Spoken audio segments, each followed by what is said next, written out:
Roadmap to Victory is sponsored by the R&R family of companies.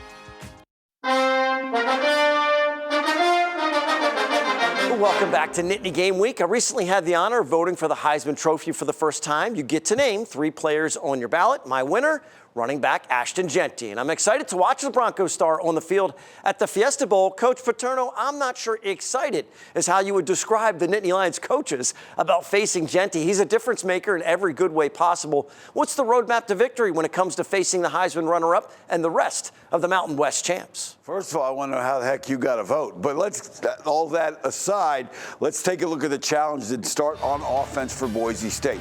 A really good offensive football team, really good balance. 250 rushing, 220 passing roughly. Good on third downs, good in the red zone. Let's talk a little bit of players to watch. Obviously, number 2, the running back we all know about.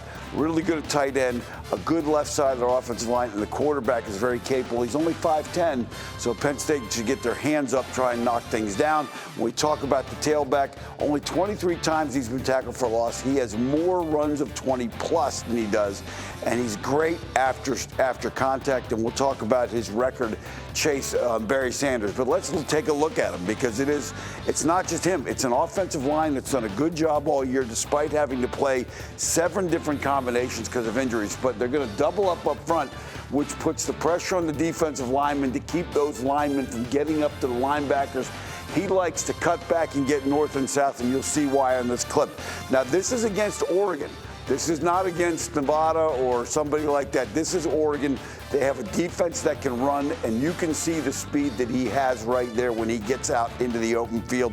Very decisive with the football and knows what to do in the open field, and that is going to be key to keep him from getting into the secondary. Now, you talk about yards after contact with this guy.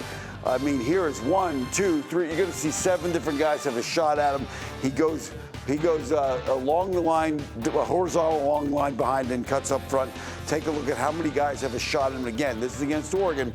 He gets the ball, gets hit in the backfield, and gets 33 yards after contact. Very strong through the lower body. Even at the end of this play, they don't even get him down. They get him out of bounds. Now, let's talk about what they do off it. Now, you're going to spend all your time getting ready to take care of the run game.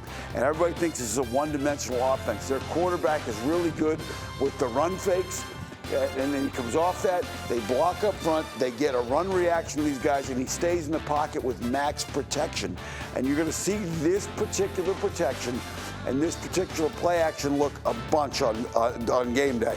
And they get the ball down the field. They are capable. And now when you get the third downs, now you say, okay, well, we're going to force them into pass downs. Here's a 3rd and 7. I'm going to come after them with the blitz.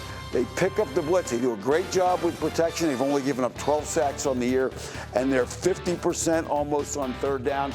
They're even better on 4th downs, 71% on 4th downs. So when you get them in those conversion downs, they are effective. They know what they're doing, and don't underestimate what they can do away from Jeanty. Now let's talk about the defense. They do a nice job on defense. They're really good against the run. They're aggressive up front. Where you can get him is in the pass game. So Tyler Warren should probably look to have a big day, get him involved. A lot of sacks, really good in the red zone on touchdowns allowed, turnover margin +7. Well, let's take a look at their base defense and how they get that done. They are a 4-down lineman, guys. Both of their defensive ends are very aggressive and get up the field to get the quarterback. 10 sacks from one, 8.5 from the other. A lot of tackles for losses. We'll talk about that in a minute. 2 linebackers, a nickel. They have a field corner who's very aggressive and gets 14. He's knocked 14 passes down. They do a good job of limiting big plays. So keep an eye to see the speed they have on that defense and them rallying the football. Now, let's talk about some things that can happen against this defense with this setup. They like those ends to get up the field. They like their inside guys to push, and they get these guys to fill inside. And when these guys play run, that gives you your slot receiver, whether it's a receiver or whether it's your tight end. You can attack that safety without anybody holding you up. So look for those guys, but also watch the movement up front and how they get in the backfield and try and create tackles for losses.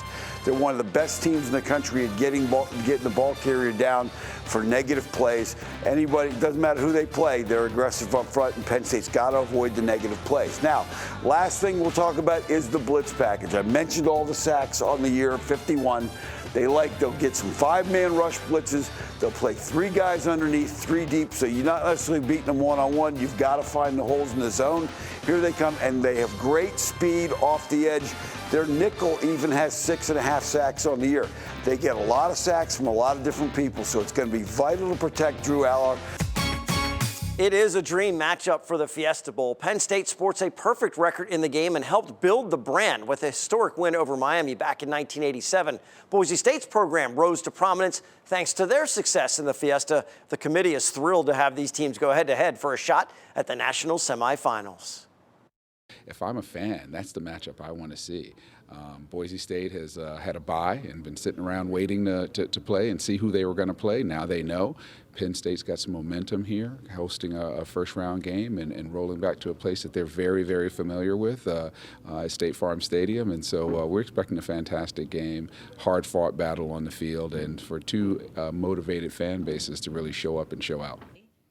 The committee made an official presentation before Coach Franklin's post-game press conference. Kickoff for the Verbo Fiesta Bowl was 7:30 p.m. Eastern Time on New Year's Eve. And a quick follow-up on a story we brought you earlier this month. Penn State's players did a shopping spree for the Toys for Tots Foundation at the Target store in State College.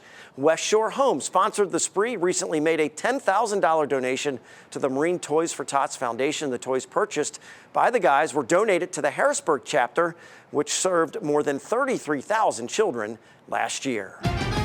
Coming up, our Impact interview with Yogi Roth of the Big Ten Network. We break down the first-round results for the conference and get his thoughts on the creative process as an author and filmmaker. More Nittany Game Week is just ahead.